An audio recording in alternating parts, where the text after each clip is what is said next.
Mashkin upland was mown, the last row finished, the peasants had put on their coats and were gaily trudging home. Levin got on his horse and, parting regretfully from the peasants, rode homewards. On the hillside he looked back. He could not see them in the mist that had risen from the valley. He could only hear rough, good-humored voices, laughter, and the sound of clanking sides. Sergei Ivanovitch had long ago finished dinner, and was drinking iced lemon and water in his own room, looking through the reviews and papers which he had only just received by post, when Levin rushed into the room, talking merrily, with his wet and matted hair sticking to his forehead, and his back and chest grimed and moist. "We mowed the whole meadow." "Oh, it is nice, delicious." "And how have you been getting on?" said Levin, completely forgetting the disagreeable conversation of the previous day. "Mercy! What do you look like?" said Sergei Ivanovitch, for the first moment looking round with some dissatisfaction. "And the door, do shut the door," he cried. "You must have let in a dozen at least." Sergei Ivanovitch could not endure flies, and in his own room he never opened the window except at night, and carefully kept the door shut. "Not one, on my honor. But if I have, I'll catch them. You wouldn't believe what a pleasure it is. How have you spent the day?" "Very well. But have you really been mowing the whole day? I expect you're as hungry as a wolf. Kuzma has got everything ready for you." "No, I don't feel hungry even. I had something to eat there. But I'll go and wash."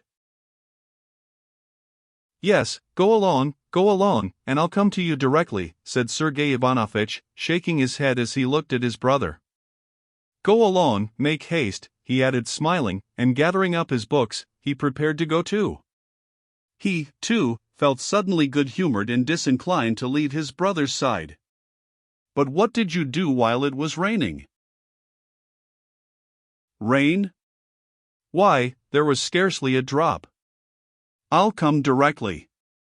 So you had a nice day too? That's first rate." And Levin went off to change his clothes. 5 minutes later the brothers met in the dining room.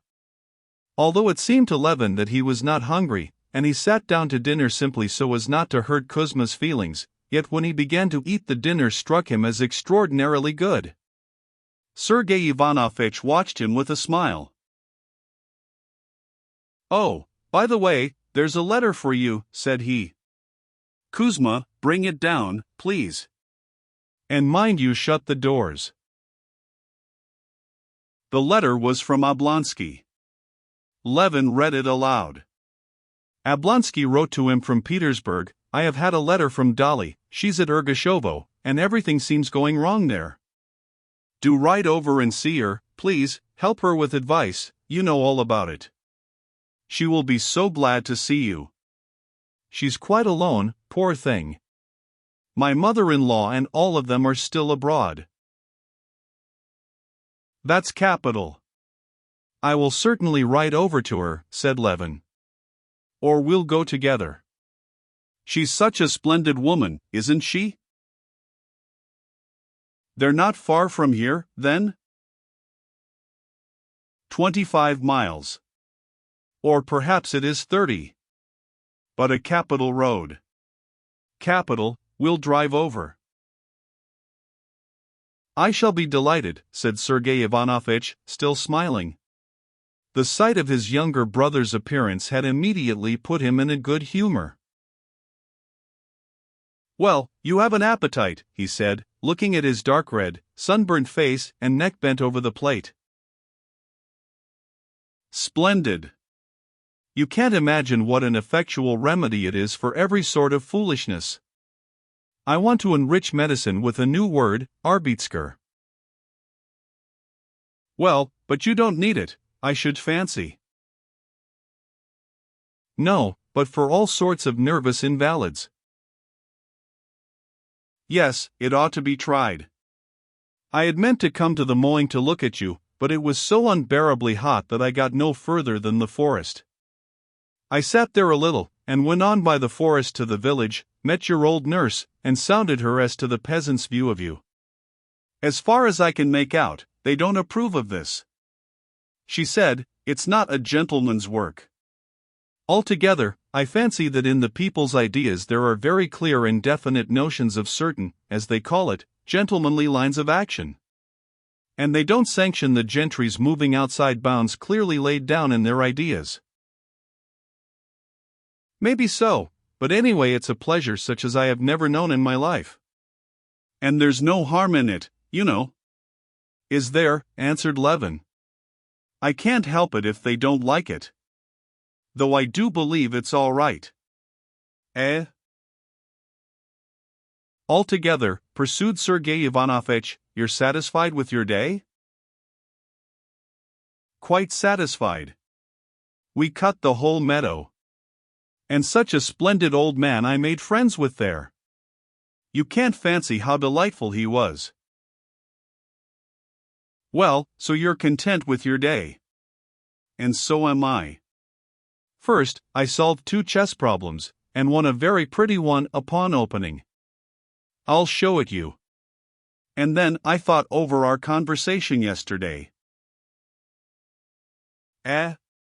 Our conversation yesterday, said Levin, blissfully dropping his eyelids and drawing deep breaths after finishing his dinner, and absolutely incapable of recalling what their conversation yesterday was about. I think you are partly right. Our difference of opinion amounts to this, that you make the mainspring self-interest, while I suppose that interest in the common will is bound to exist in every man of a certain degree of advancement. Possibly you are right too, that action founded on material interest would be more desirable. You are altogether, as the French say, tout prime sautière à nature, you must have intense, energetic action, or nothing. Levin listened to his brother and did not understand a single word, and did not want to understand. He was only afraid his brother might ask him some question which would make it evident he had not heard.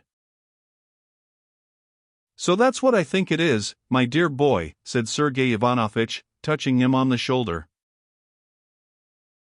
Yes, of course. But, do you know? I won't stand up for my view, answered Levin, with a guilty, childlike smile. Whatever was it I was disputing about, he wondered. Of course, I'm right, and he's right, and it's all first-rate. Only I must go round to the counting-house and see to things. He got up, stretching and smiling. Sergei Ivanovitch smiled too. If you want to go out, let's go together, he said, disinclined to be parted from his brother, who seemed positively breathing out freshness and energy. Come, we'll go to the counting-house, if you have to go there. Oh, heavens, shouted Levin, so loudly that Sergei Ivanovitch was quite frightened. What is the matter? How's Agafia Mihailovna's hand, said Levin, slapping himself on the head. I'd positively forgotten her even. It's much better. Well, anyway I'll run down to her. Before you've time to get your hat on, I'll be back. And he ran downstairs, clattering with his heels like a spring rattle.